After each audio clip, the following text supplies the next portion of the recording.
Do you ever feel ashamed? I'm Pastor Adam. This is Old Testament Thursday. I'm so glad you decided to tune in, check out, and see what we've got going on today. I ask if you ever feel ashamed because that is a good sign that you have a conscience. You know right from wrong. You know that if you mess up, you do something wrong, well, you don't want people to know. You know that it was a bad thing that you did, right? And so, what do we do about that? Well, we try to go ahead and make right by it. Try to live our lives doing what is right.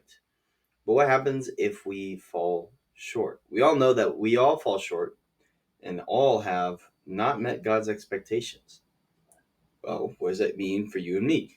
Check this out. Psalm 51, verse 9 through 12. It says this: Hide your face from my sins and blot out all my iniquities. Create in me a clean heart, O God, and renew a steadfast spirit within me. Do not cast me away from your presence, and do not take your Holy Spirit from me.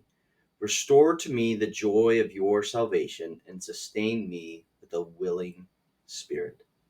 What do? We're human beings.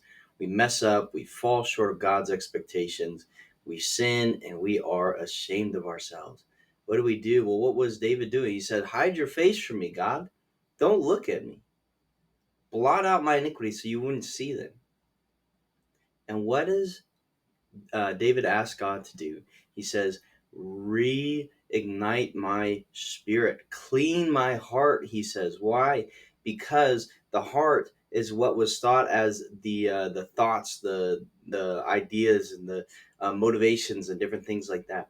And so all we know that it's our brain. We think of these things, but back then they thought it was a heart. Clean the heart, scrub his heart, scrub our minds, clean it, God, so that we can get rid of all these impure thoughts, so we can get rid of all these thoughts and ideas of doing the things that we know we shouldn't be doing according to your word, God. And what does he do? He continues on to say, God, would you tell me more? Would you remind me of your salvation, the joy of your salvation? And then he finishes up by saying, give him a willing spirit.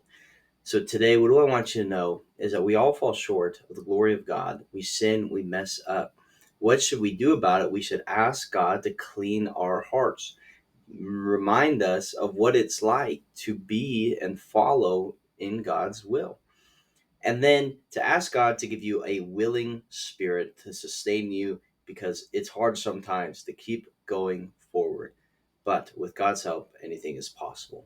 I'm Pastor Adam. This has been Old Testament Thursday. I'll see you next time.